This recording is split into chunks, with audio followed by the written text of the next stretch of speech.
Welcome back to Digital Politics Radio with your host, Karen Jagoda. This is digitalpoliticsradio.com, and I'm Karen Jagoda, president of eVoter Institute, and the theme this week is the social stream.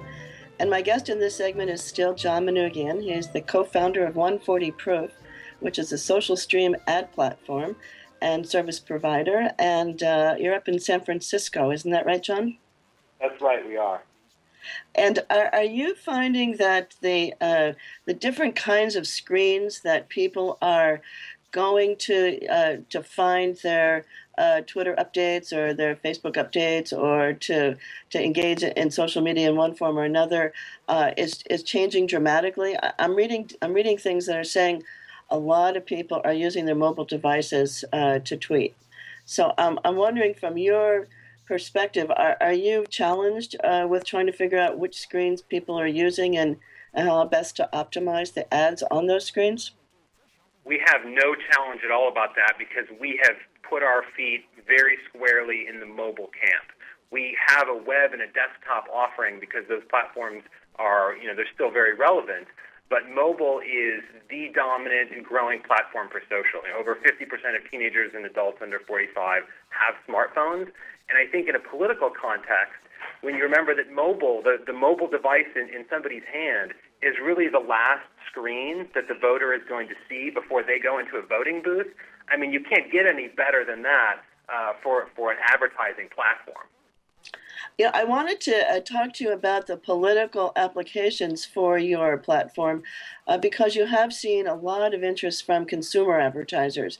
And I always get these traditional political strategists saying, oh, well, we're not talking about branding. We're not talking about the same kinds of things, building sales quarter by quarter or whatever it is. We're talking about politics. We're talking about reaching the voter right before they go into the booth if they're still undecided or persuading them along the way. So you've kind of jumped into this political realm.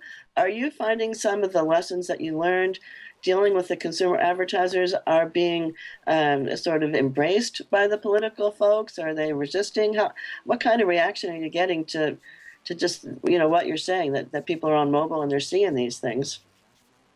I have been very surprised to see how savvy some of the campaign managers are in using social. What I had been told before kind of even getting involved remotely in any political ad campaigns was that the political world was a little bit behind the brand world, that they didn't really have as many people who were focused on digital or focused on new technology, and maybe they had one person, and generally that was the most junior person. What I've seen is that a lot of the political folks have an advantage with social for a reason that, in retrospect, makes perfect sense. They grew up in the world of the soundbite. And so having the perfect, timely, brief little soundbite that goes into a tweet or goes into a Facebook post, keeping it very brief and light and very timely, is what makes a social campaign perform so well. I mean, a statistic that I read was that the Romney response ad against Hillary Rosen about Ann Romney never having worked a day in her life, that ad took only an hour and 24 minutes to be live. To go from, bam, she said right. it, if there is an ad targeted to me in my stream that says, can you believe, the gall, can you believe that somebody said this? Are you going to stand for that, vote for Romney, and so on? An hour and 24 minutes. I don't usually see brands, launch, have an event like that and then come to us and say, get this campaign live, let's go. So I was very impressed. One of my theories has always been that politics gives people more to talk about. You can say, okay, yeah, I like the new Pepsi, or I like these new Nike shoes or something, but what else can you say? Oh, I'm waiting for the next color, or I hope they do this or the next one. But there's always something to say about politics. There's always somebody's gaffe. There's always somebody threatening something or raising a question or implying something. So I think it's a wonderful medium to tap into that kind of interest, passion. Maybe I'm interested, but maybe if I'm following it, I'll get more interested. So there is a certain irony here, isn't there? And there is a lag in this community. When you talk to folks about how much of their budget they're going to spend from a campaign on for online stuff, for mobile, they always say, okay, well, first we're going to buy search. and then maybe, I don't know, 2%, 3%. In the consumer world, they're clearly spending a lot more percentage-wise on these kinds of media and social. So, are you able to sort of provide some case studies to your political clients and say, hey, you really do need to spend enough money to make an impact here? It just doesn't happen virally for free? My personal belief is that you can't necessarily make gravity. And by that I mean it's hard to tell somebody, if they're so entrenched in a belief, it's hard to tell them what they should be doing. I always think it's better to show them. And so what we've done is we've worked with lots of different brand examples, as you know, mostly larger brand corporations like Chevy or Microsoft or something like that. But when we started working with political folks, what we'll do is we'll just hold their hand, we'll give them some education around how to tailor their message for social and how to optimize things, and then we'll just show them the results and the performance. And I think the ultimate decider is going to be, in this election, social is going to have a huge impact. Social being things like Twitter and Facebook and even, say, Pinterest and other newer services like that. And I think what's going to happen is one camp or the other is going to get it a little more, and they're going to double down and invest a little more, and the other side is like never going to make that mistake again. I think it's going to be very decisive. 2008 was looked at as an election that leveraged a lot of social technology, whether it be Facebook and email lists and the web in general. But I think 2012 is going to make that look like nothing. I think one example of that is just the fact that there are now paid strategies to multiply their reach rather than just pure earned strategies. Exactly. And I always am amused when people say, oh, they want to do what Obama did back in 2008, because of the rate of change in this industry and the sort of level of expectation of consumers/voters. I think that's a pretty naive point of view. So this is the first election, really, where Twitter will play a much more major role. It was around in the past, but like you're saying, there are so many opportunities for targeting on a site like Twitter and Facebook. I'm wondering, are you getting some inquiries from local campaigns, statewide campaigns?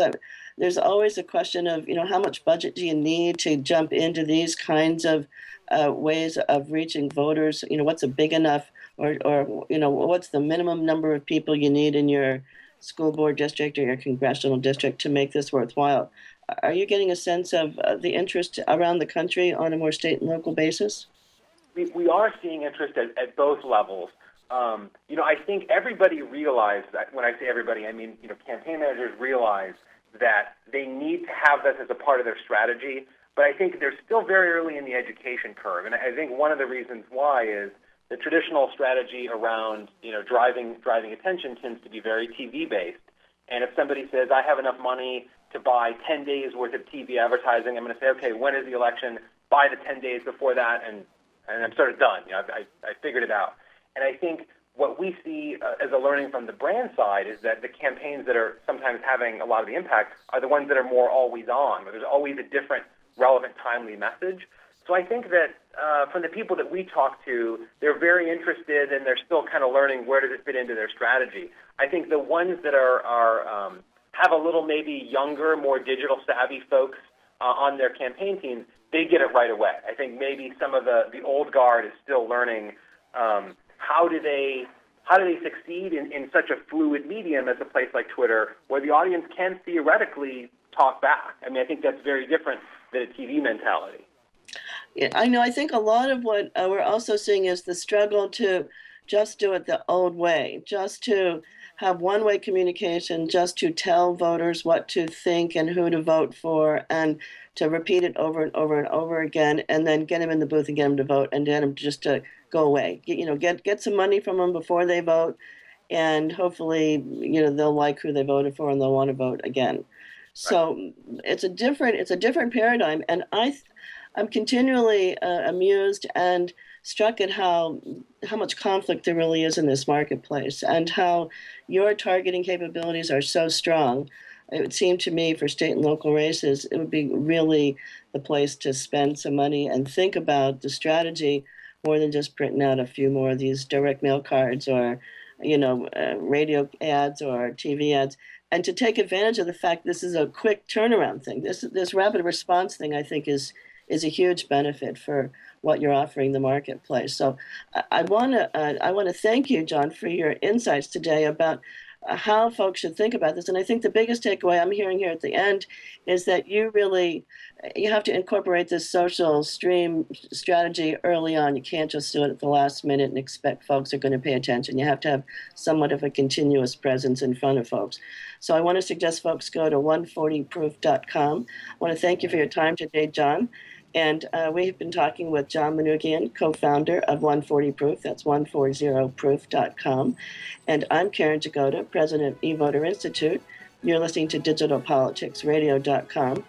Follow us on Twitter at eVoter Institute, and we'll be right back.